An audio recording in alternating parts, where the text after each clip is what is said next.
Bom, vamos continuar aqui a questão do momento angular, né? Então, só para resumir um pouco o que a gente viu na aula passada, em termos de espaços, a gente calculou aqui o espaço de uma partícula de spin meio, né, que a gente encontrou ali brincando com aquela questão das representações irredutíveis do grupo de rotação. A gente viu que tinha as representações de spin inteiro, spin semi-inteiro, e uma possibilidade até a representação de spin meio, que é bidimensional complexa, né? E a gente fez o cálculo do produto tensorial dessa representação com outra representação também de spin meio, né? Isso era caracterizado, a gente fez assim, né, caracterizado por vetores desse tipo aqui, né, pertencentes a esse espaço aqui.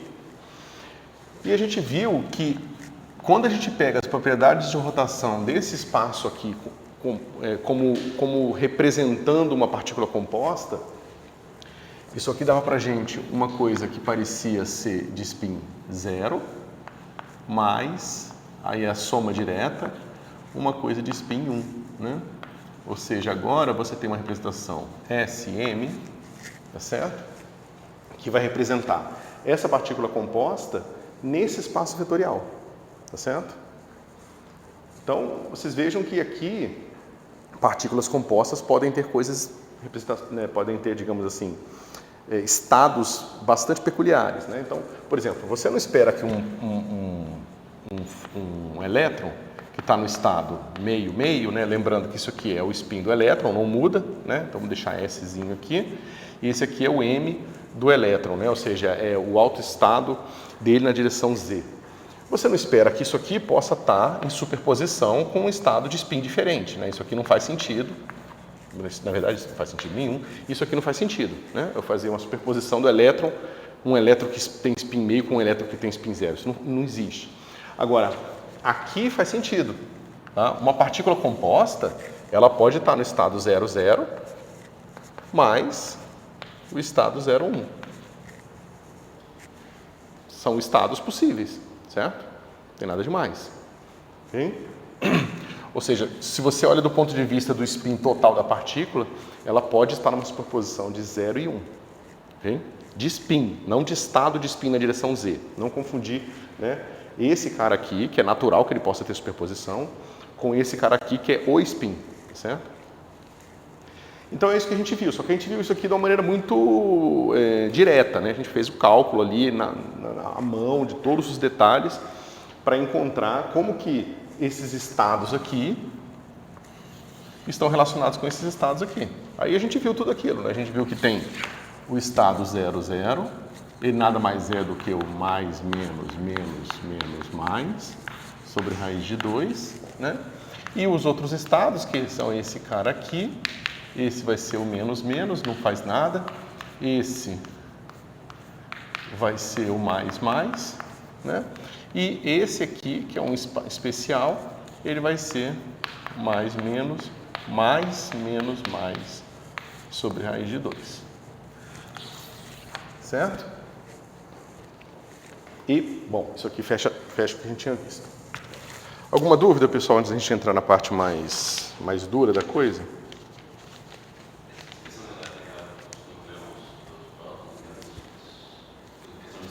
Sim, totalmente. Você está falando por causa da composição deles em termos de quarks? Sim. Só que, bom, os estados permitidos, né, dentro do nucleon são bastante restritos, né? Isso seria uma forma de determinar quais são partículas elementais? A projeção para eles não serem compostos de outra partícula.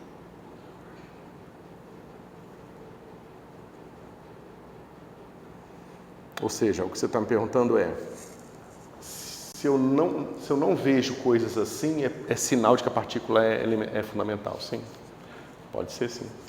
Ou seja, se em algum momento você encontrar uma partícula de spin 1 com spin 0, alguma coisa do tipo, é sinal de que talvez ela seja composta por duas partículas de spin meio, sim. Mas o interessante disso, pessoal, que vocês vão ver, é que muita coisa na física são regras contínuas, por exemplo. O que eu quero dizer com isso? Você vai medir a carga do elétron. Você vai medir a carga do elétron, é um número real. E números reais são ruins de medir porque eles têm infinita possibilidade, né? Você pode ter ali, entender os primeiros 10 algarismos depois da vírgula, mas você pode entender o décimo primeiro, décimo segundo, e isso nunca termina, entendeu? Você vai medir aquilo para sempre. Essas coisas que são discretas, tipo spin, elas são muito mais fáceis de medir, porque ou é uma coisa ou é outra, não tem tantas possibilidades de medida, né? Então, muita coisa foi descoberta justamente porque o momento angular é assim. Se o momento angular fosse uma coisa também dada continuamente, talvez fosse mais difícil descobrir ali a presença de uma partícula extra, entendeu? Como foi descoberto o neutrino, né? Que foi, eu acho que Pauli, agora não lembro se foi, acho que foi o Pauli que falou que escreveu numa carta, inclusive, né? Eu fiz uma coisa terrível. Eu postulei uma partícula que não existe, que nunca foi observada. Mas então, assim, muita coisa de regra de seleção, o pessoal faz em espalhamento, tanto para física nuclear, depois para física de partículas, é baseado nisso aqui. Essas contagens de possibilidades discretas, né? Bom, então, só por último, é interessante a gente ver o seguinte, isso aqui é uma coisa de dimensão S mais 1, né? Então, desculpa, a dimensão aqui é 2S mais 1, a dimensão daqui é 2S mais 1. Vocês lembram disso, né? Porque um estado de spin meio, ele pode ser mais ou menos, né? Então fica estado 2 aqui. Se fosse spin 1, né, seria menos 1, 0 e 1. É sempre somando o número de inteiros que você soma do menor para o maior, tá certo? A gente fez essa continha também lá na representação do grupo de rotação.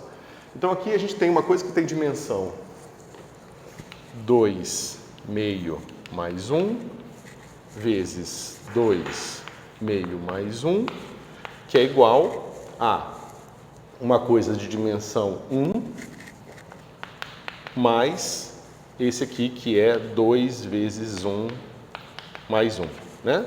Ou seja, é aquilo que eu falei para vocês, a gente tem 2 vezes 2 igual a 1 mais 3, tá certo? Isso vai ser importante, porque em geral a gente vai encontrar isso, né? Que o produto tensorial de estados vai ser dado por somas diretas, o produto tensorial de representações de spin vai ser dado pela soma direta de representações de spin, certo? Ok. Por que a gente faz isso, né? Falei para vocês rapidamente, mas a gente tem, por exemplo, digamos o seguinte. Eu tenho aqui uma hamiltoniana de interação, que é dada da seguinte forma. Menos gama 1 S1 mais gama 2 S2 B. Tem uma interação desse tipo aqui, né? Isso aqui vai dar para a gente menos, botar um B0 na direção Z, igual a gente estava fazendo antes, gama 1 SZ1 mais gama 2 S2Z, certo? Se o seu problema tem uma hamiltoniana de interação dessa forma aqui, o que você acha que é o mais conveniente? Usar a representação em termos de S12, S1Z, S22 e S2Z, ou usar o S total e o SZ? O que vocês acham que é o mais conveniente?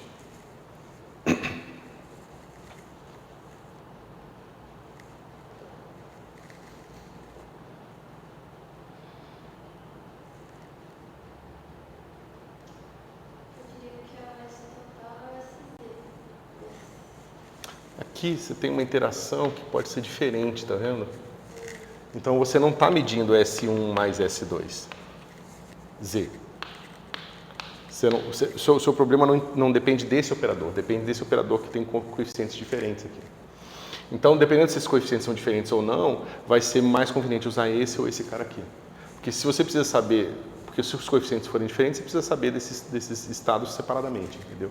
Aí vai ser mais conveniente usar isso aqui e isso aqui, mas se os gamas forem iguais, vai ser mais conveniente usar esse aqui. Outro exemplo é que se você tiver uma coisa do tipo S1, S2.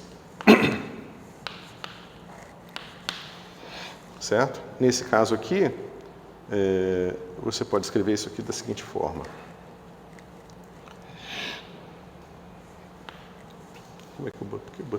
aqui. Isso aqui, esse cara aqui vai ficar S1 mais S2 ao quadrado, menos S1, 2 menos S2, 2. Veja, né? Quadrado do primeiro, quadrado do segundo. Então, eu tenho que dividir isso aqui tudo por 2, né? Então, quadrado do primeiro, quadrado do segundo, a gente joga fora. Mais 2 vezes esse escalar esse, corta com 2 e dá aquilo lá. Então, você veja, se a minha interação na newtoniana depende desse produto de operadores aqui, agora o meu estado aqui, lembra, esse cara aqui é o S total, né? Isso aqui é o S2, e esse cara é o S1, 2 e o S2, 2, que também são autovetores desses estados aqui. Tá certo? A gente viu, né, que esse cara aqui, ele comuta com esse cara, com os outros, tá certo? Então, né, só para deixar claro, quando a gente escreve essa representação aqui, a gente poderia completar com S1, 2, S2, 2, se você quiser, tá certo? Porque S1, 2, ele comuta com todos os S1 I aqui,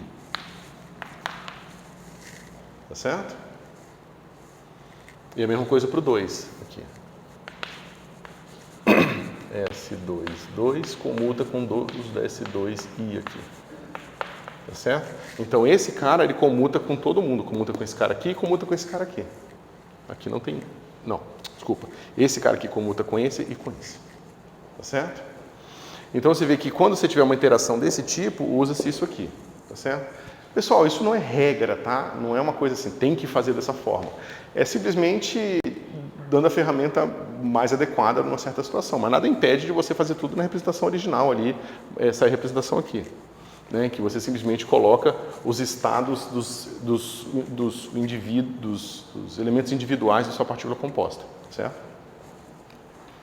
É só uma questão de mostrar que existem situações físicas em que um operador vai ser mais interessante, porque o valor dele, o alto valor dele, vai aparecer diretamente na interação, e outras situações vão ser outros operadores que vão aparecer, certo? Bom, então vamos para o caso geral.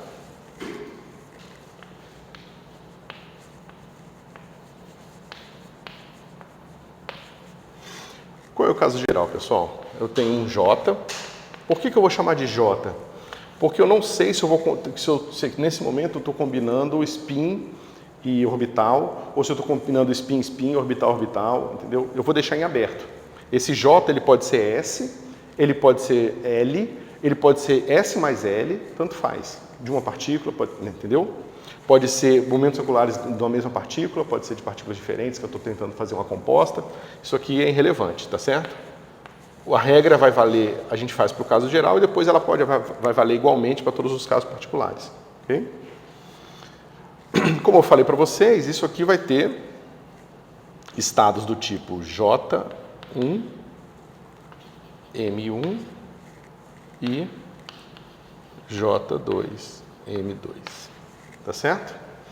E aqui eu tenho 2J1 mais 1 estados, né? O produto tensorial desse cara vai ser, então, 2J2 mais 1 estados. Ok? Então, a gente vai poder fazer as coisas agora em torno do J total, que vai ser o nosso J1 mais J2, né? E desse conjunto de 3 operadores eu vou tirar o J2 e o JZ. Eu estou esquecendo de botar isso aqui, pessoal.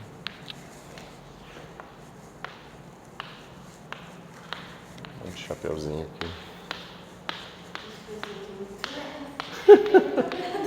Por que, né, tantos?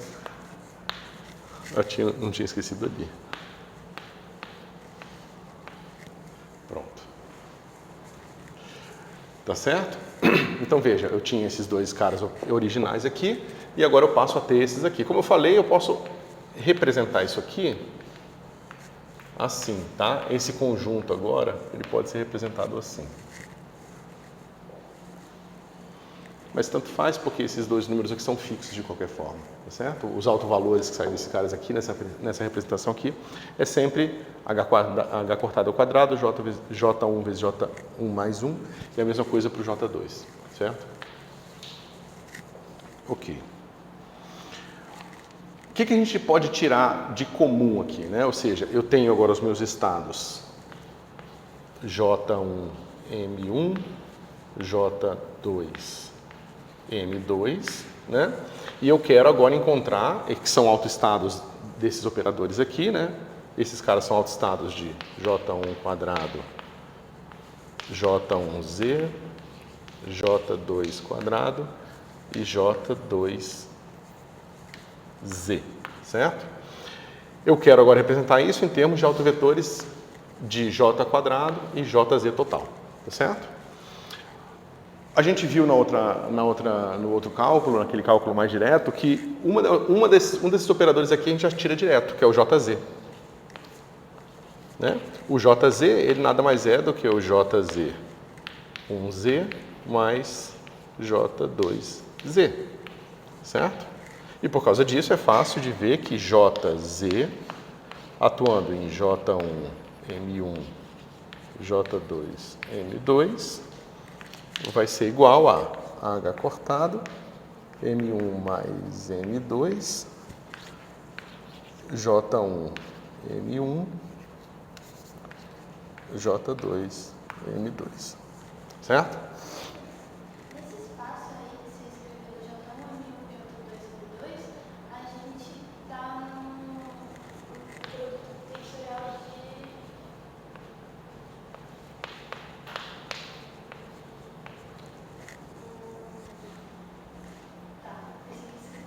É simplesmente o produto tensorial desse cara com esse cara aqui, né? Ou seja, Eu pensei que o próprio J1, M1 já fosse um produto tensorial entre... ele pode ser, inclusive, não importa. Contanto que ele seja um estado de spin fixo, né? O que eu quero dizer é que depois a gente vai poder fazer a adição de momento angular de uma coisa que já foi adicionada com outra, entendeu? Vai ter tipo uma regra de distributividade, como se a gente estivesse multiplicando números. Aqui a gente pode multiplicar, vai ter uma regra do tipo produto tensorial do produto da soma direta. Para poder fazer isso, vai ser, né? Vai ter uma regra aqui, certo? Eu peguei aqui.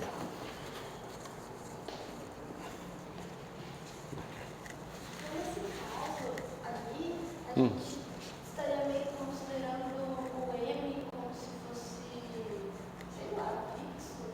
Não. Então por que a gente não enxerga ele no produto tensorial? Não estou entendendo, porque assim, deixa eu escrever aqui do outro lado. É que pra mim devia ser produto tensorial entre J1 e produto tensorial entre J2 e Então, ó, esse espaço é o espaço dos vetores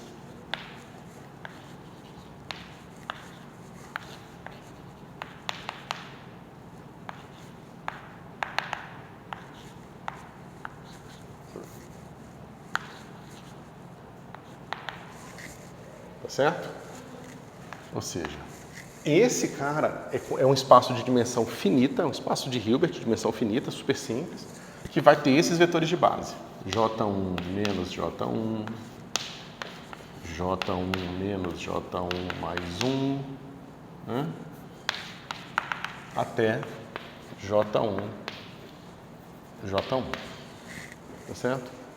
Então você veja o seguinte, o rótulo que designa o espaço vetorial, ele não faz sentido carregar o valor de M, né? A não ser que eu estivesse me referindo, por alguma razão, ao subespaço desse espaço com um M fixo.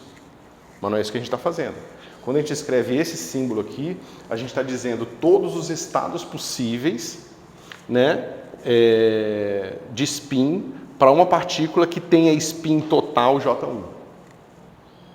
Spin, ou momento angular. certo? E aqui são todos os estados possíveis para uma partícula que tenha momento angular total J2. Quando eu digo total é o J quadrado, certo? Que é o momento somado em todas as direções, momento angular em todas as direções. Tá certo? Talvez seja um pouco confuso porque o rótulo que aparece aqui se repete aqui. Tá certo? Mas como a gente fez para o próprio caso do spin meio que a gente viu na aula passada, a gente tira esse primeiro rótulo aqui, porque ele é redundante. Esse aqui são todos os estados de uma partícula de spin meio. A gente acaba omitindo esse cara porque ele fica implícito e ele não muda, tá certo? A gente, por construção, esse espaço tem esse número fixo, entendeu? Então, na verdade, a gente pode omitir esse cara aqui, ó. Poderia, em princípio, omitir esse cara daqui e deixar só M1.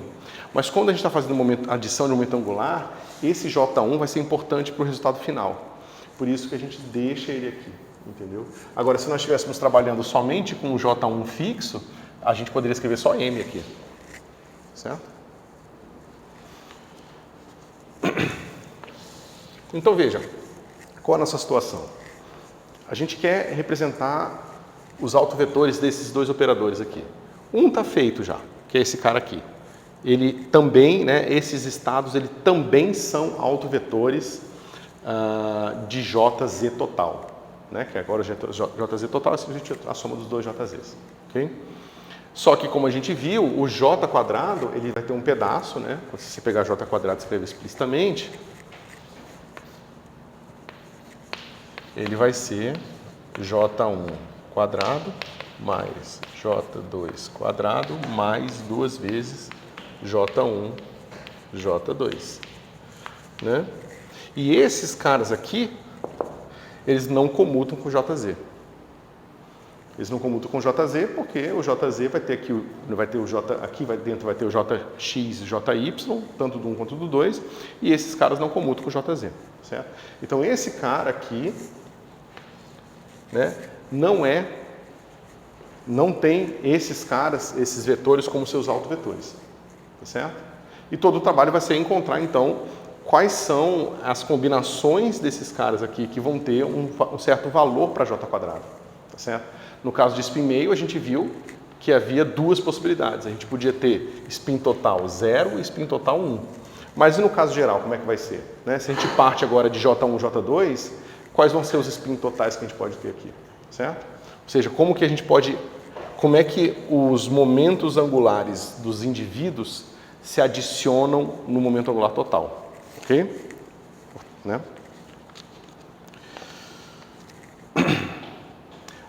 Então vamos lá.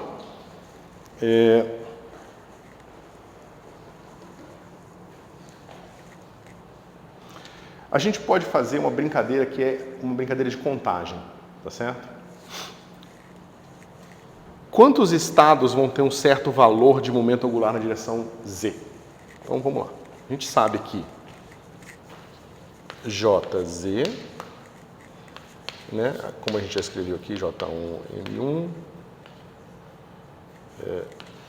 J2, M2, vai ser igual a H cortado, M1 mais M2, J1, M1 mais J2, M2. Tá certo? A brincadeira é a seguinte. Qual é o maior autovalor que JZ pode ter? É quando M1 e M2 forem o máximo. Que a gente não precisa fazer nenhuma conta elaborada para descobrir que o máximo aqui é quando M1 e M2 forem máximos. Mas quais são os máximos de M1 e M2? J1 e J2. Né? Lembra, M1 vai de menos J1 até J1 e M2 é a mesma coisa. Então, eu tenho aqui que o meu M máximo vai ser igual a J1 mais J2. Tá certo? Esse máximo é degenerado? Ou seja, existe mais de uma maneira de eu escolher M1 e M2 para encontrar aquele valor lá? Não existe, né? Vocês já vão entender porque essa pergunta é importante. Beleza, então significa que de todas as possíveis combinações de M1 e M2, só existe um vetor que tem esse valor de M. Tá certo? Ok. Eu tenho um vetor somente com esse valor aqui. Agora, qual é o próximo autovalor que eu posso ter menor que esse? É esse número menos 1. Certo? Ou seja, eu posso ter o próximo que vai ter um certo M, que vai ser M máximo menos 1. A gente sabe disso. Sabe por que a gente sabe disso? Porque a gente pode pegar o nosso J total, a gente pode construir o nosso J mais e J menos, os operadores de escada, J mais e J menos, e a gente sabe que se existe um estado de alto valor M, vai existir um de M menos 1, ou vai aniquilar aquele estado. Tá certo? Mas a gente também já sabe que tem um valor máximo e mínimo também nisso aí. Ok, mas como é que eu atinjo esse próximo valor aqui, pessoal? Eu posso ter J1 menos 1, que é um estado possível para M1, mais J2, tá certo? Que é o meu M2. Mas eu também posso construir esse alto valor aqui assim. J1, como sendo alto valor M1, mais J2 mais menos 1.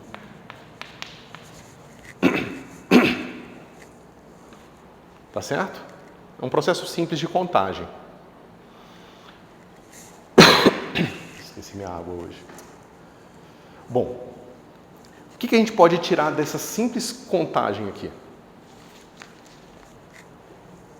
Esse cara, ele vai existir como um possível valor de JZ. Esse cara é consistente com uma representação de spin quanto? Pensa no spin total. Toda vez que eu tenho aqui uma representação de spin, vamos chamar JT, tá certo?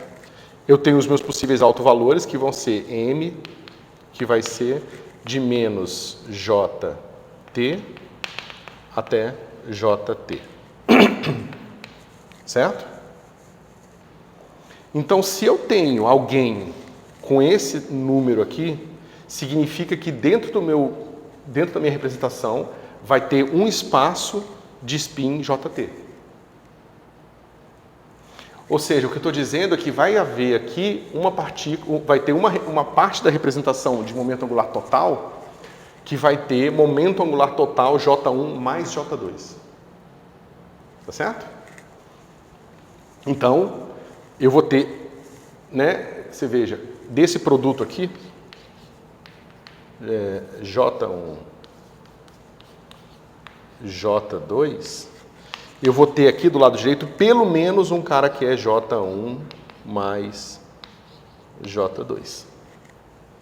Tá certo? E eu vou somar direto com o próximo estado aqui, que eu não sei quem é ainda. Certo?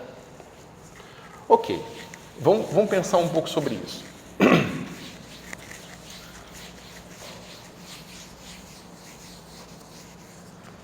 Bom, eu tenho quantas maneiras de construir esse estado aqui? Uma, tá certo? Então, essa representação ela aparece aqui uma vez só. Se eu tivesse duas maneiras diferentes de construir alguém com JZ igual a isso aqui, eu precisaria ter dois espaços com o mesmo spin aqui. Mas eu só tenho uma, então só tenho um espaço, certo? Esse cara aqui, ele contribui com um vetor em J1 mais J2 e um com J1 mais J2 menos 1. Tá certo? Nessa representação, ou seja, eu vou ter um cara de J1 mais J2 e J1 mais J2. Lembrando que esse cara aqui é o J total e esse cara é o M total. Tá certo? Vai pertencer a esse cara aqui, J1 mais J2. Mas vocês têm que lembrar que J1 mais J2, J1 mais J2 menos 1 também pertence a esse espaço aqui.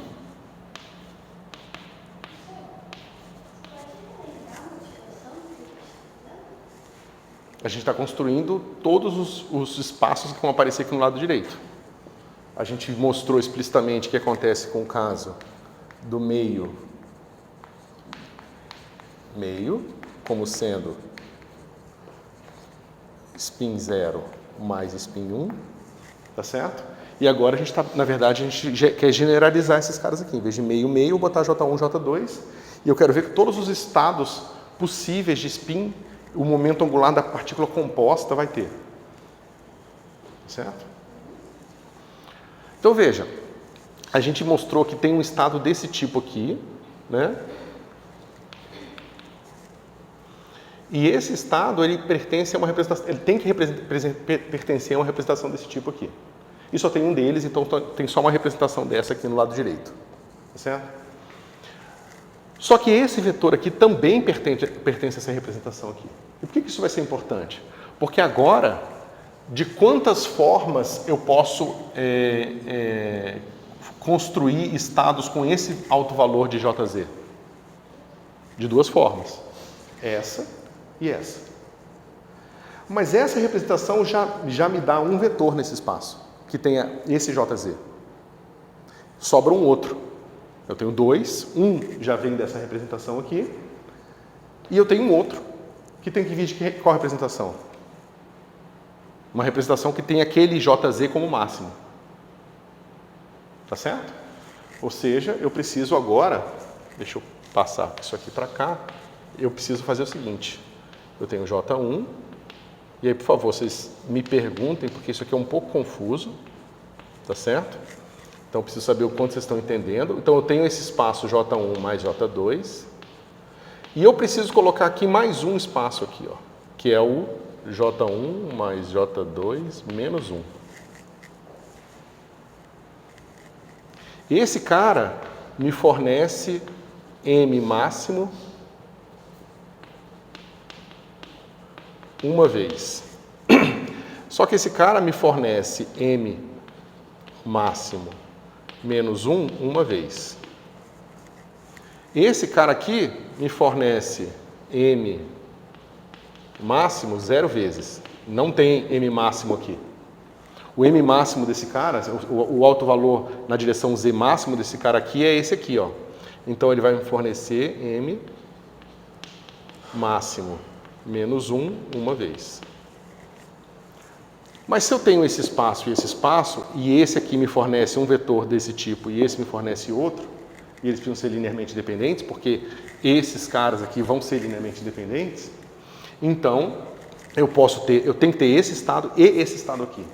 E eu não posso ter nenhuma repetição deles, aqui no meu lado direito, tá certo?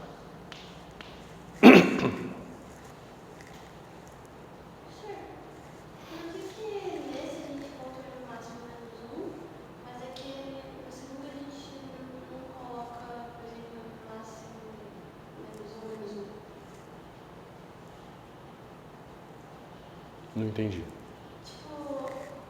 Eu estou vendo quantos vetores com esse JZ eu tenho. Esse espaço me fornece 1. Esse espaço me fornece 0. Esse espaço me fornece um só desses caras aqui. Porque cada espaço desse me fornece só um vetor com um certo valor de JZ. O valor de JZ não é degenerado, né? Cada espaço desse fornece só um. Então esse cara fornece um desse aqui, até menos M máximo. Né? Esse cara uma vez. Esse cara, ele vai me fornecer menos M máximo 0 vezes, mais o menos M máximo menos 1 uma vez.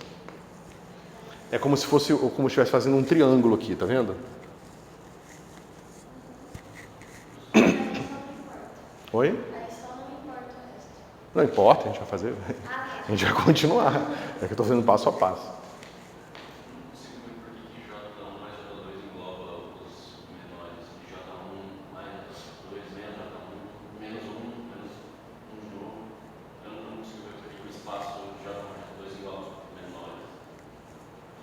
Então, lembra, independente do número que eu tenho aqui, o que a gente tem que lembrar sempre é o seguinte. Esquece por um segundo que a gente está fazendo a adição de momento angular. Vamos só lembrar das propriedades desse espaço aqui.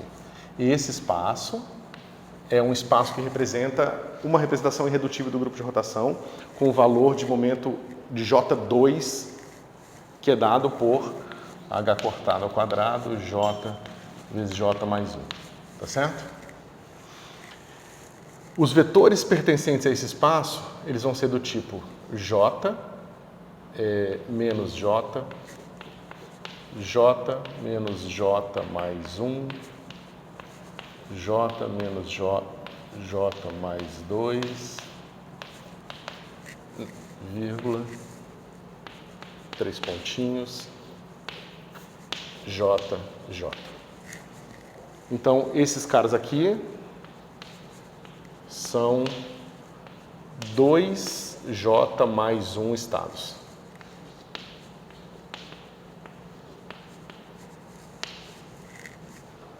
Tá certo? Então, se eu tenho esse cara aqui, eu necessariamente, nessa representação, eu vou ter um cara que tem alto valor J1 mais J2, para o JZ dele, JZ total. Eu vou ter um que é J1 mais J2 menos 1, menos 2, menos 3 e assim por diante. Tá certo? Todos eles vão estar contidos nesse espaço aqui. Mas eu vi que existiam duas maneiras de formar esse próximo alto valor aqui. Então, esse cara, ele necessariamente toma uma dessas maneiras. Ou uma combinação linear delas, na verdade. E a gente vai precisar de um outro espaço para representar a segunda maneira de se formar aquele valor de JZ. E esse espaço ele tem que ter esse alto valor aqui. Ele não pode ser maior, porque a gente sabe que não tem mais um desse tipo aqui, tá certo? E não pode ser menor, porque senão não chegaria naquele alto valor. Então tem que ser esse espaço aqui. Tá certo? Bom, vamos lá para o próximo. O que acontece quando eu chegar no m igual a m máximo menos 2? Quantas maneiras eu posso fazer isso? Eu estou pegando aqui m1 menos 2 mais m2 ou m1 m2 menos 2 e eu tenho m1 menos 1 mais m2 menos 1. Existe mais alguma maneira de fazer isso? Ok, então eu tenho 1, 2, 3. Bom, esse cara já me dá um desses, porque ele vai me dar todos. Esse cara também vai me dar um desse. Vai faltar quem? Mais um. Mais um estado que precisa ser representado. Com esse valor aqui, ó, JZ. Lembrando, isso aqui, ó, é o JZ. Certo? Eu tenho um estado que vai vir daqui, com esse alto valor. Eu tenho um outro estado que vem daqui e fica faltando um para ser representado. Então, aqui eu vou precisar, na minha soma direta, eu vou precisar botar aqui o VJ1 mais J2 menos 2. É um pouco mais complicado que spin, né? O spin meio, porque agora eu vou ter mais espaços aqui.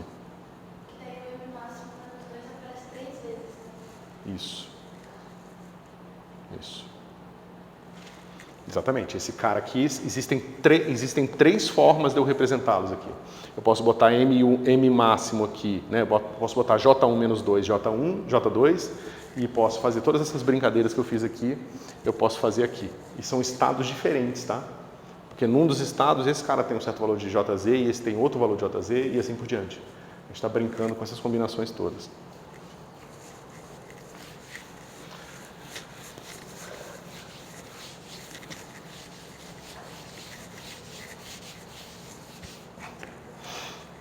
Ok.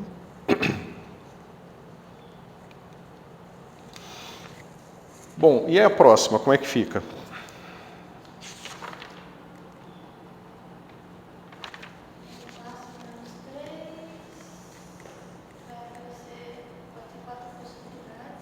Ó, fica 3, 3, né?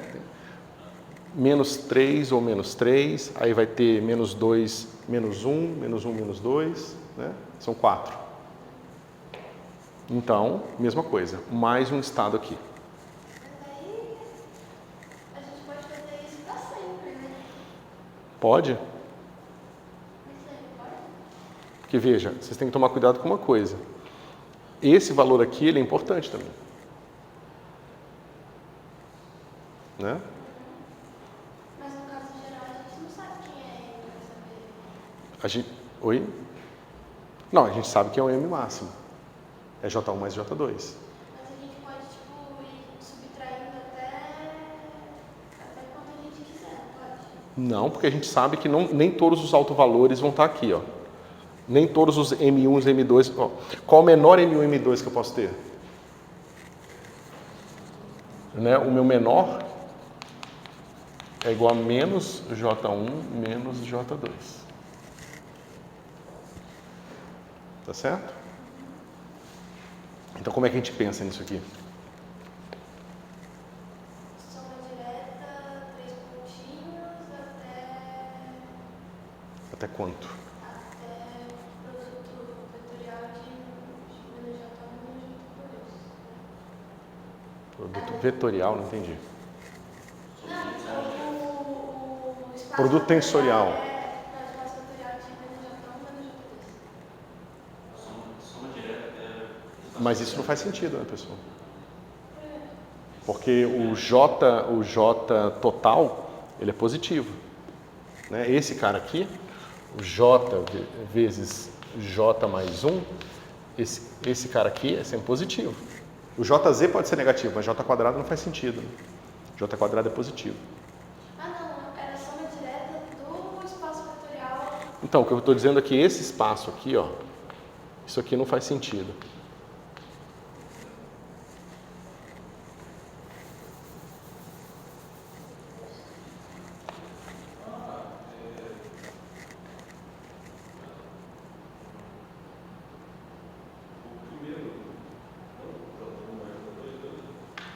Como é que é? Pensa no seguinte, eu acho que é a maneira mais fácil de pensar. Quando eu coloco esse cara aqui, eu já estou preenchendo alguém que vai ter essa possibilidade aqui. Quando eu coloco esse cara aqui, eu também estou preenchendo uma daqui que já está preenchendo pela segunda daqui. Então, as contribuições negativas não são necessárias. Eu preciso só das contribuições positivas. E aí eu preciso, se eu sei que J1 é maior que J2, eu posso descer até J1 menos J2. Alguns livros fazem isso, eles ordenam os J's, e outros livros fazem isso. Tá certo? Então, o que nós descobrimos aqui, de uma maneira simples, é que o V do J1 tensor J2 é igual a V J1 mais J2, soma direta J1 mais J2 menos 1, mais um monte de soma direta até esse espaço aqui que vai ter módulo de J1 menos J2. Então, se for spin meio, 1 mais 0. Agora, se for 3 meios mais meio, vai ser 2 menos 1, 1, 0. Então, vai ser 2, 1, 0. Então, em geral, se você estiver somando semi inteiro com semi inteiro, você vai ter um número inteiro qualquer, sei lá, 5, aí vai ter 5, 4, 3, 2, 1, 0. Tá certo? Vão ser todos os momentos angulares totais, desde o maior até 0. E se for semi inteiro, é a mesma coisa, só que para no meio. Né? Então, vai ter, sei lá, 7 meios, aí vai 7 meios, 5 meios, assim por diante, até chegar em 1 meio. Todos os estados vão estar contidos lá dentro. Ok? A gente pode fazer essa continha de uma outra forma agora para ver a dimensionalidade. A gente já meio que sabe que a dimensionalidade está certa, mas é bom fazer a conta para a gente, digamos, às vezes a intuição falha com a gente, então é bom complementar a intuição com uma conta, certo? Como é que a gente faz isso?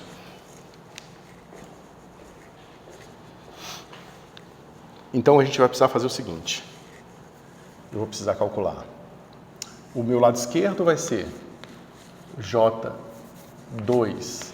J1 mais 1, vezes 2, J2 mais 1. Essa é a dimensionalidade do meu espaço produto tensorial, né? Isso aqui é a dimensão de VJ1, VJ2, tá certo? Agora eu preciso calcular a dimensão o somatório direto de NJ1 menos J2 até J1 mais J2 desse espaço aqui.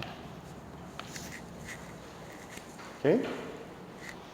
Mas isso aqui, isso aqui nada mais é do que soma sobre N, indo de módulo de J1 menos J2 até J1 mais J2, e cada espaço desse tem o quê? 2N mais 1 de dimensão. Ok? É somatório. A dimensão... Oi? É, aqui é o somatório direto. Isso. E eu preciso fazer essa soma aqui agora. Ok?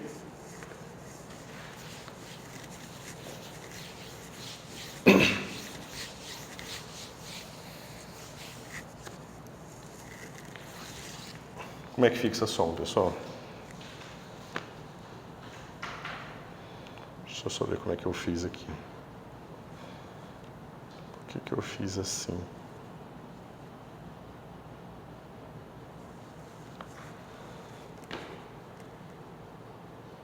Ah, tá. Então a gente faz o seguinte, essa soma aqui a gente simplifica ela dividindo em dois pedaços, tá? A gente soma de 0 até J1 mais J2, de 2N mais 1, menos a soma de N indo de 0 até J1 mais menos J2 menos 1. Certo? Então veja, para eu estender aqui até 0, eu tive que somar esses termos aqui. Aí para ser igual ao que eu tinha antes, eu subtraio eles de volta. Certo? Eu só sumei e subtraí a soma, essa soma aqui, ó. Ok? Só porque fica mais fácil de fazer a conta e usar as fórmulas, tá? Não tem nenhuma coisa transcendental aqui não.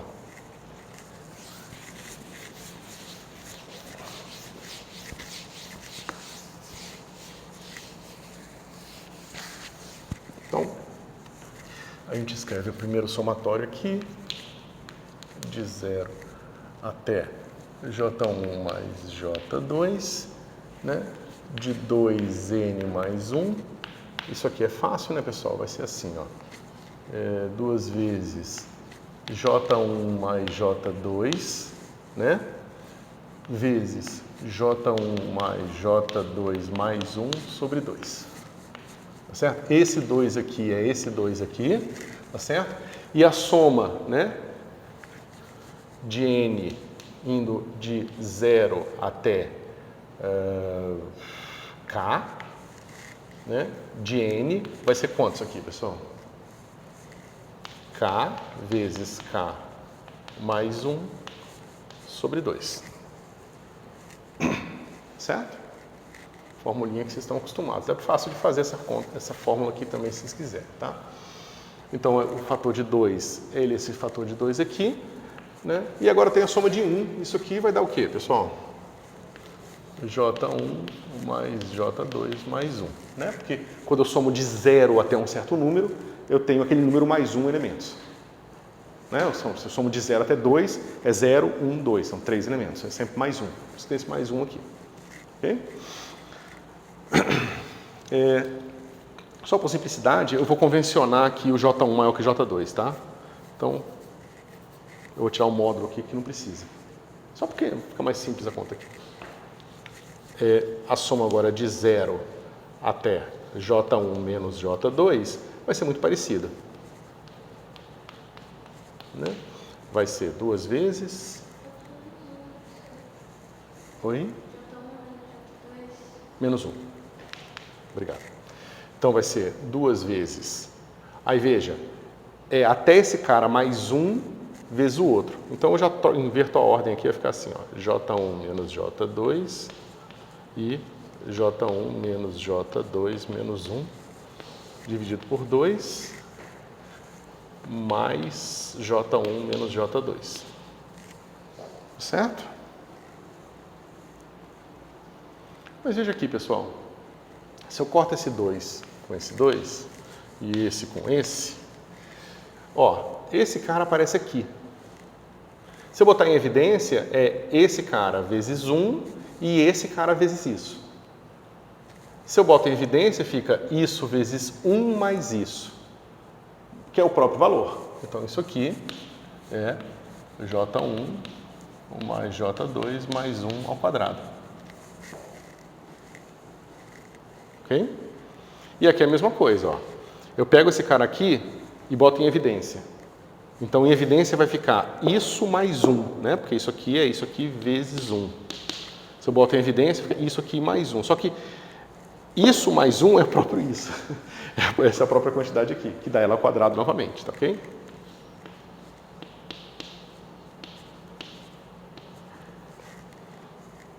Ok? Mas não tem mais Oi? no quadrado. Por que não? Ó, é esse cara que está em evidência, junto com esse cara aqui. Então vai ficar 1 mais isso aqui, que é o próprio J1 mais J2 mais 1. Ok? Bom, mas então o que a gente precisa fazer? Aí como eu sou, né, vamos continuar a nossa continha aqui. Esse cara aqui, ó, já vem para cá. Ele vai ficar assim. J1 mais J2 mais 1 ao quadrado menos J1 mais menos J2, só J1 menos J2 ao quadrado. Aí a gente vai fazer o seguinte truque. A gente pega esse 1 aqui e divide em iguais parcelas, tá? Bota meio para cada um e faz assim, ó. Aqui vai ficar assim. J1 mais meio mais J2 mais meio ao quadrado menos, aí aqui eu vou fazer o seguinte, eu vou pegar J1 mais meio menos, nossa, eu errei aqui, J2 mais meio. Tá certo? Nada demais. Aqui eu somei 1, aqui eu peguei e somei 0. Né? Isso ao quadrado. Você pode fazer essa conta direto, não precisa fazer esse atalho, não. É só uma maneira de você simplificar a vida, tá? Não tem nada de especial nisso, não.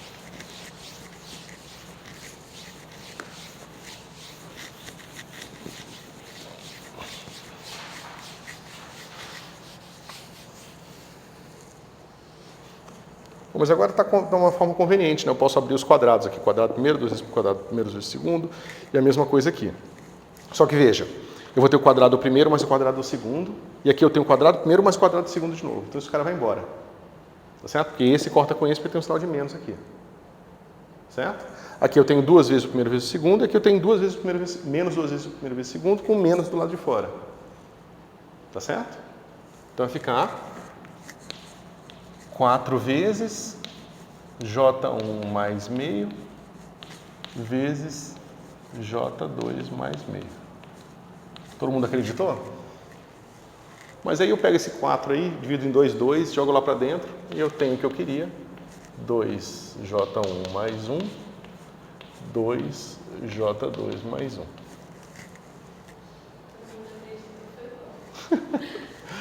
Tem que ter um certo passo de fé aqui. Você tem que acreditar em mim, depois chegar em casa e ver se eu realmente não menti para vocês. Você faz a conta.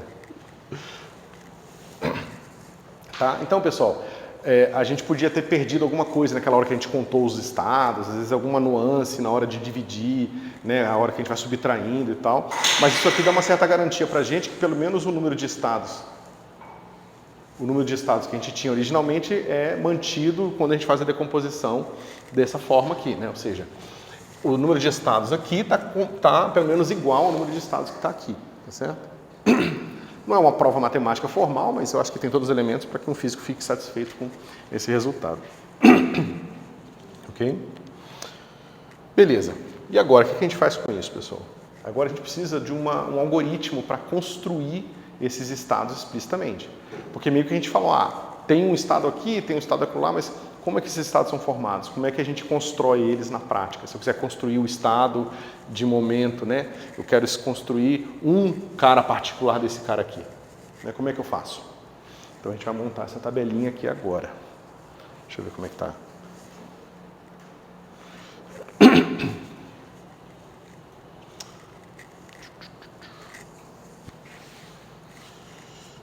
Será que tem espaço aqui?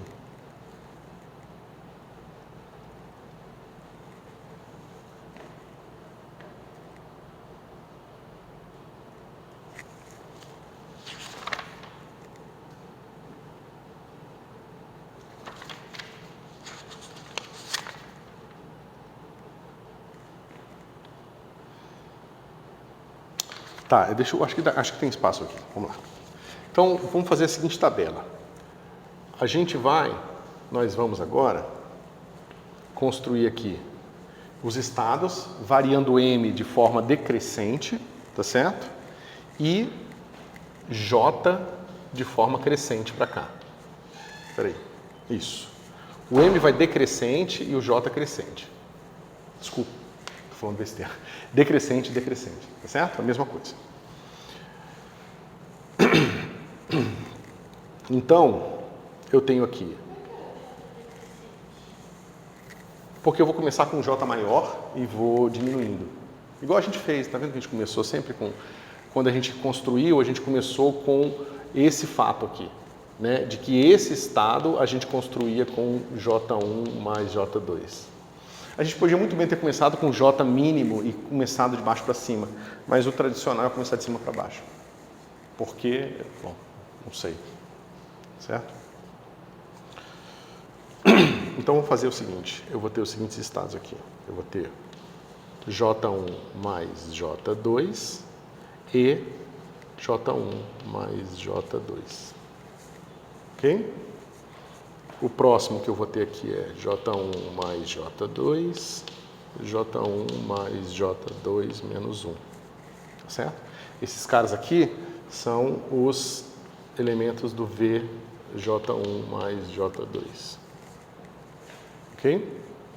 Eu vou descendo aqui até eu chegar no J1 mais J2 menos J1 menos J2.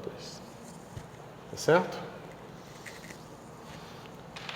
Agora eu vou ter o V J1 mais J2 menos 1. Aqui eu não tenho nenhum estado, certo? E aqui eu vou ter J1 mais J2, J1 mais J2 menos 1. Eu vou descer até esse cara aqui, e esse não tenho, esse cara é J1 mais J2, J1 menos J1 menos J2 mais 1. Certo? E assim por diante. Não tem esse estado, não tem esse estado, não tem esse estado, não tem esse estado. E aqui, é claro, eu vou ter J1 mais J2 menos 2 e assim por diante, né? O J1 mais J2 menos 2. E agora eu vou dar a prescrição para a gente construir esses estados aqui.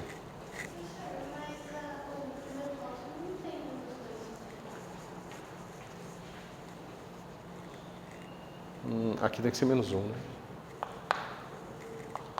É porque faltou menos 1, menos 2 está certo. Era ali que estava errado. Certo?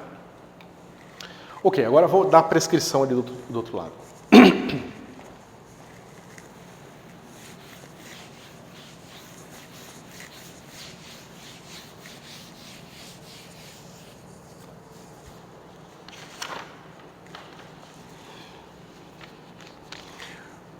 Antes de eu dar a prescrição, eu vou lembrar o que a gente fez. a gente fez nesse caso aqui o seguinte.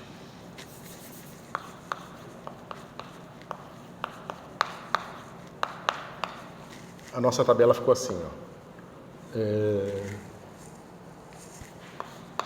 V1, a gente ficou com 1, 0 e 1, menos 1. E aqui no V0, lembra, é um triângulo, né? Então esse cara não tem, esse cara não tem e esse cara aqui é o 0, 0. Então, aquela nossa tabela virou essa tabela mais simplificada aqui, ok?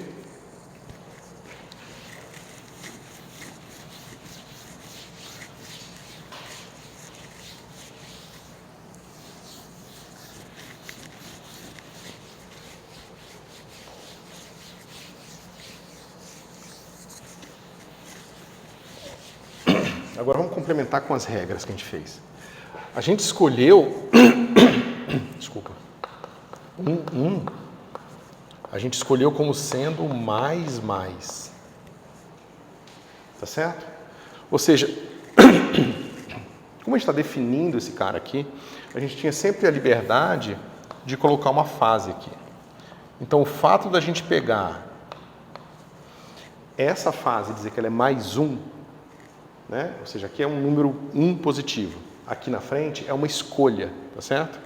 Porque a gente vai ver daqui a pouquinho que a gente vai partir desses estados e encontrar os outros usando uma outra regra que pode atribuir uma fase diferente. Então, se nós tivéssemos começado designando esse cara aqui, talvez a fase desse fosse diferente. Fosse ser diferente nessa outra formalização, ok? Então, essa fase, essa escolha aqui de você pegar o maior momento angular e igualar ele, né, o maior momento angular da representação com o maior momento angular total, e igualar ele com todos os caras no J máximo, esse cara aqui é a representação J1, J1, J2, J2. Né? No equivalente que a gente está fazendo, esse cara aqui é J1, J1, J1, J1 igual a mais 1 vezes J1, J1, J1, J2, J2. Vocês entendem o que eu escrevi aqui? Esse cara aqui é um elemento de VJ1 mais J2. E esse cara aqui é um elemento do VJ1, VJ2. Ok?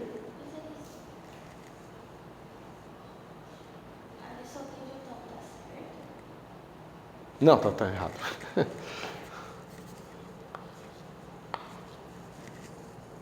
Ok? Fazer essa identificação é uma escolha, tá certo? E essa escolha é a fase de Condon-Shortley.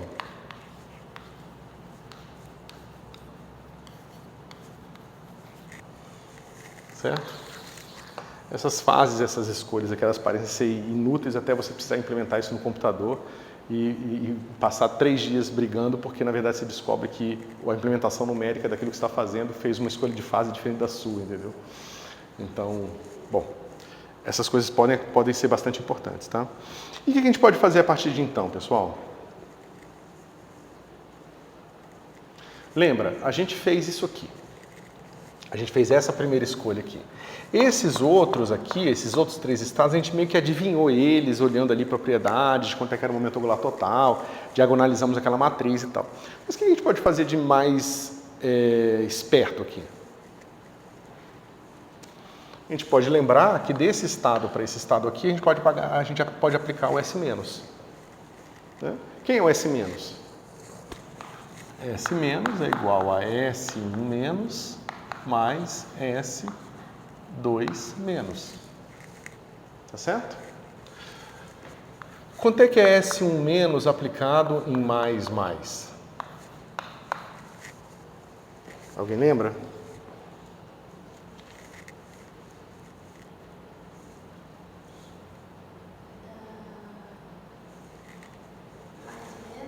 Lembra esse cara aqui, ó? Peraí. Aqui é o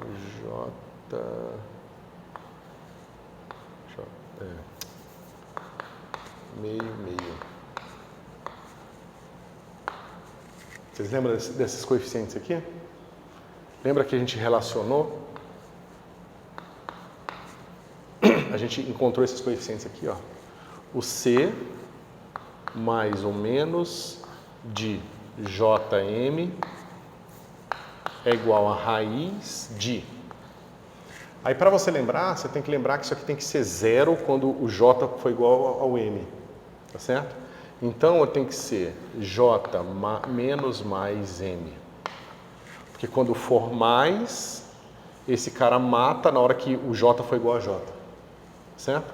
E aqui é J mais ou menos M mais 1. Vocês lembram disso aqui? A gente fez essa continha na hora que a gente... Lá no comecinho das representações. Tá certo? Era o coeficiente que dá a proporcionalidade do estado de momento angular na direção Z diminuído de 1. Ok? E quando for meio, dá quanto? Meio mais ou menos, vou chamar de epsilon meio. Epsilon é mais ou menos 1, tá?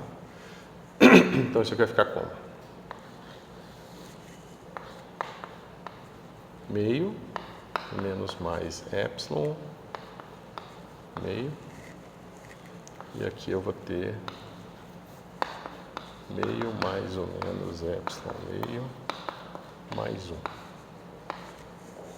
Ok? Acho que fazer tudo de uma vez é ruim. Deixa eu botar o menos, que só quem vai importar pra gente. Vou fazer assim, pessoal. Vou botar o mais ou menos aqui. E vou escolher o menos aqui. Tá certo? Então, se é menos aqui, é mais aqui. Então, vai ficar meio mais meio. E aqui é menos. E vai ficar quantos aqui?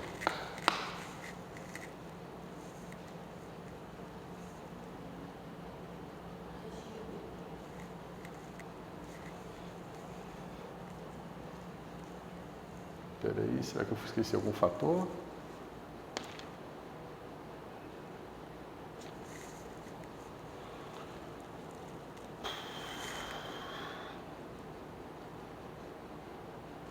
Eu estou aplicando menos no máximo. Se eu estivesse aplicando mais no máximo, teria dado 0. Será que eu errei aquelas... Só um segundo, só.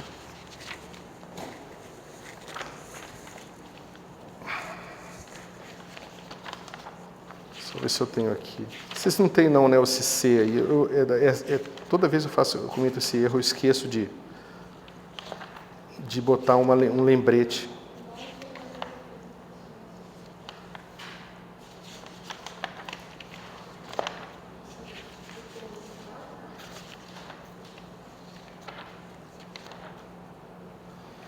Não, tá na minha... Não tá nessas notas. Vocês dão uma olhadinha? Deixa eu ver aqui. Porque aqui tem que ter...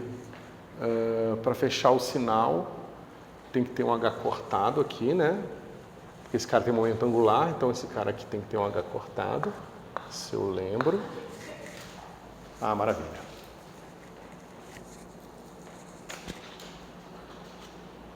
É menos mais menos H cortado. Aí está tudo certo. Eu lembrei corretamente. Obrigado. Menos 1. Então, a gente está fazendo o mais.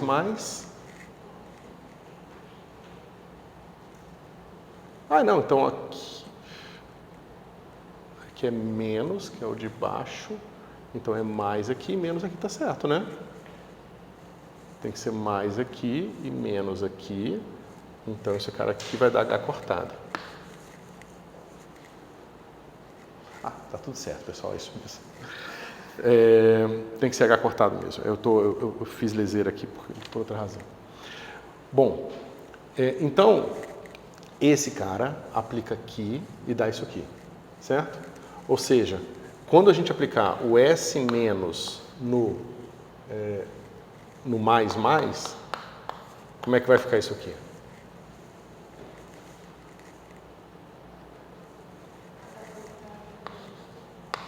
H cortado.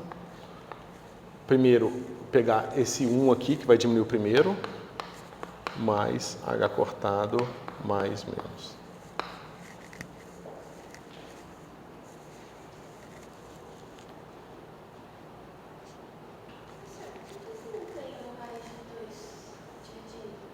Pois é, isso que a gente vai entender agora.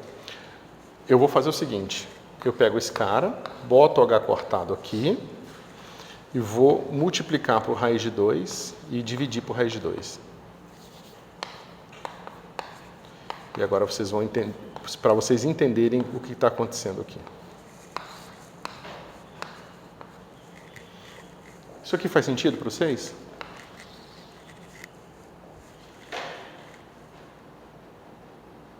Por enquanto não, né? Vocês têm que lembrar o seguinte, a gente usou a regra do operador escada num pedaço. E depois a gente usou a regra do operador de escada no outro pedaço. Mas isso tem que ser consistente com a aplicação do operador escada total. E para o operador de escada total, ele está diminuindo um estado 1,1. Como é que fica a regra do estado 1,1?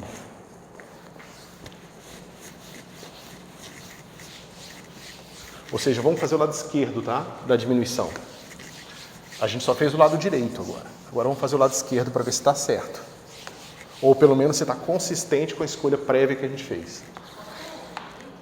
O lado esquerdo é a gente fazer o seguinte, a gente aplicar o S menos no 1,1.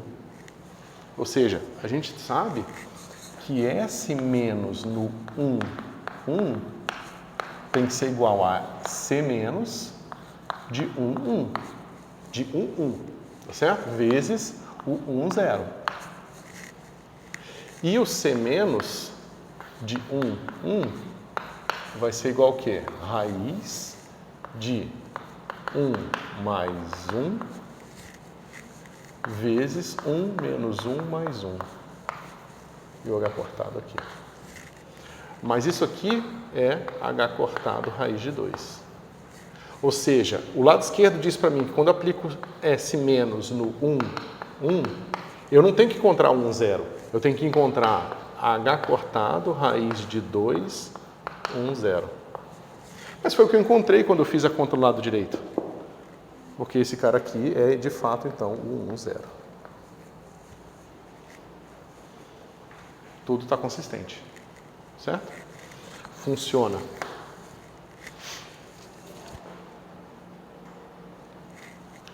Com isso em mente, a gente pode fazer vamos fazer mais um passo ainda no nosso exemplo simples e a gente volta para o caso geral. Beleza, então a gente viu que é o seguinte, a gente começa com esse, nosso algoritmo vamos começar com o máximo. A gente escolhe que o máximo é igual a esse cara aqui que a gente conhece também, joia. Então não tem ambiguidade nenhuma, a gente já sabe construir esse cara aqui. Só que uma vez que a gente construiu ele, a gente pode aplicar o S- e construir todos os outros. Então essa primeira coluna da nossa tabela está pronta. Não tem ambiguidade, não tem escolha a ser feita. Como é que a gente faz para escolher esse cara aqui agora?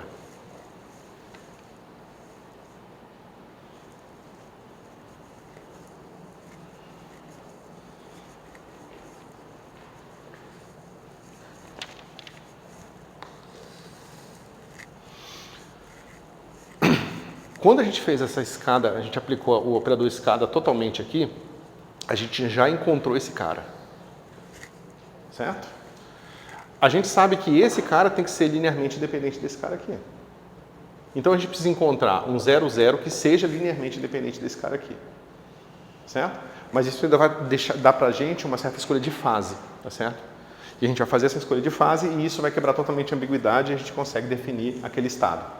Uma vez que a gente definiu ele, é claro que nesse caso não dá para ver, porque nesse caso tem só um estado aqui, mas digamos que eu tivesse aqui no 3,3 e eu tivesse indo para o 2,2, tá certo? Eu ia definir o 2,2 e depois aplicar o operador escada nele para fazer todos os outros.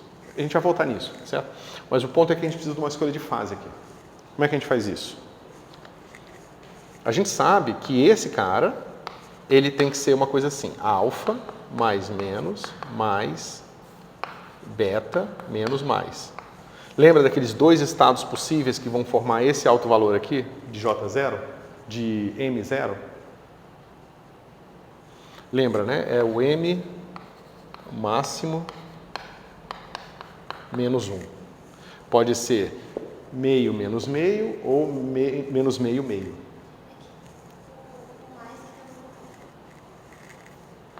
Oi?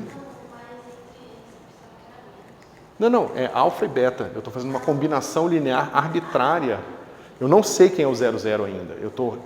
Lembra, aquela maneira que a gente encontrou o 00 foi bem convoluta, direta de cálculo. Aqui eu estou querendo fazer um algoritmo para encontrar esses caras, certo? Né? A gente sabe que esses são os estados que tem o JZ igual a M máximo menos 1, e aqui a gente constrói eles explicitamente. No caso geral seria J1, J1 menos 1, J2, J2 e o J1, J1, J2, J2 menos 1. É como seria um alfa vezes isso, mais um beta vezes aquilo, certo? Bom, agora eu preciso do quê? Eu preciso que 0, 0, 1, 0 seja igual a 0.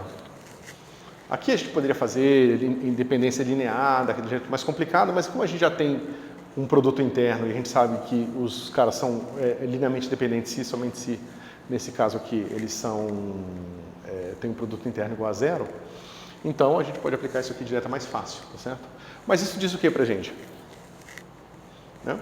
A gente sabe desse cara aqui, ó. Esse cara é mais, menos, mais, menos, mais, menos. Tá certo? Então isso aqui vai ficar como? Vai ficar alfa mais beta. Deixa eu ver se eu estou esquecendo alguma coisa. Tenho raiz de 2. Eu botei o 0, 0 aqui, então tem que botar aqui, mas isso aqui não vai fazer grandes diferenças. Igual a 0. Certo?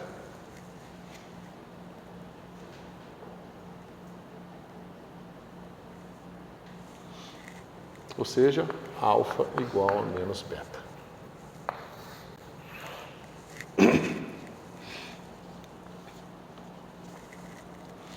E a gente também tem que alfa ao quadrado mais beta ao quadrado igual a 1. Certo? O que isso diz pra gente? Você substituir aqui, vai ficar assim. Alfa ao quadrado igual a 1, vai ficar 1 meio, né? E eu vou ter que alfa vai ser igual a exponencial de θ sobre raiz de 2. Certo?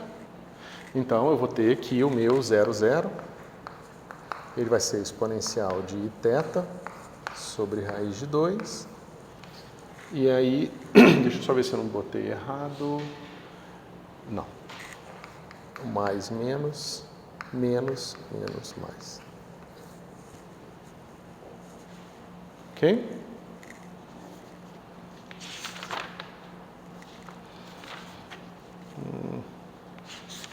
Só lembrar.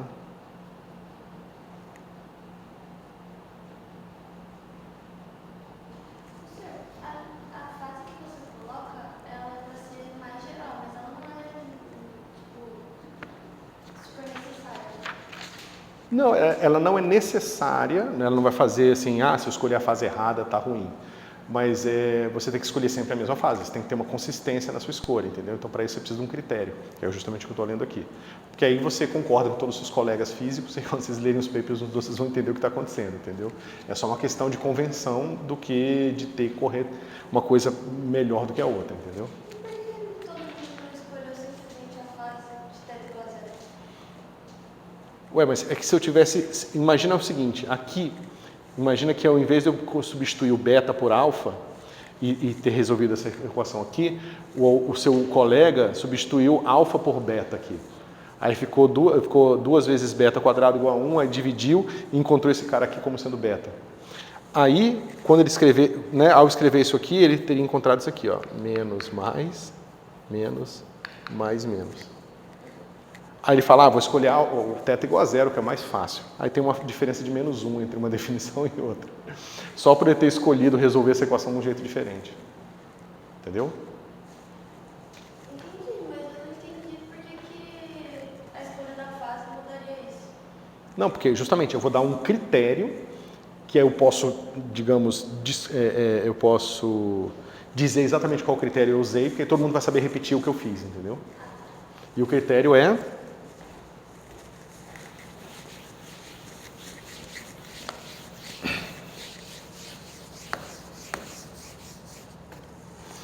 Eu vou escolher... Cadê você?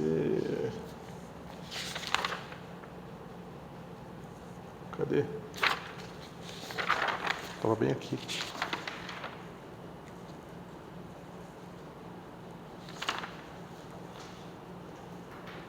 Aqui. Eu quero que J1, J1, J2, J2 menos 1 com o meu J, J seja maior que 0. Acho que é isso. Só ter certeza.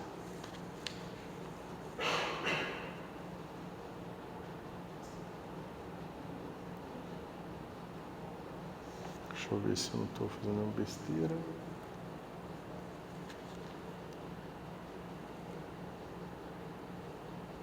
Espera, isso aqui não pode estar certo. Aqui, menos 1.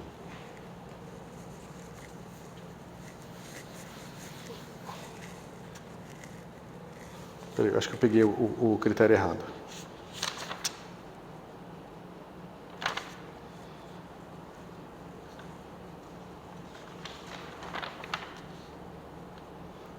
É outra coisa que eu esqueci de ajeitar nas minhas notas.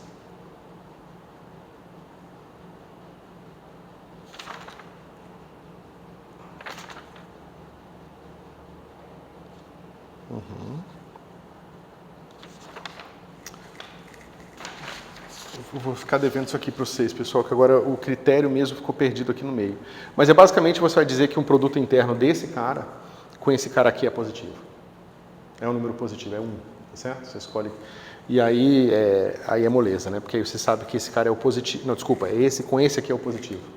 Aí basicamente está dizendo que a fase aqui tem que ser 180 graus para dar certo, tá certo? Se você tiver escolhido por esse caminho aqui. Mas depois eu vou ver isso aqui direitinho para vocês. Certo? Ou seja, módulo essa escolha de fase, que eu não lembro agora o detalhe, a gente tem o nosso algoritmo para encontrar o primeiro elemento da próxima coluna. Certo? E uma vez que eu tenho o primeiro elemento da próxima coluna, que é o elemento que tem o maior JZ, eu posso aplicar o meu operador escada e obter todos os outros. Certo? Deixa eu ver como é que a gente está de tempo. Tá. Então, ó, pessoal, agora é um negócio mais chatinho e longo. Eu acho que não vale a pena começar agora, tá? Então a gente vai terminar de ver isso aqui, essa regra, tá? E aí a gente vai discutir um pouco de teorema de tensores esféricos. E aí acaba a adição de momento angular, tá bom? E a gente pode passar para outras coisas mais interessantes. Mais interessantes não, porque isso aqui é meio técnico, né? Não é que é menos interessante, mas é um negócio mais, assim, de quem realmente vai trabalhar com atômico molecular e vai aplicar essas coisas. Então.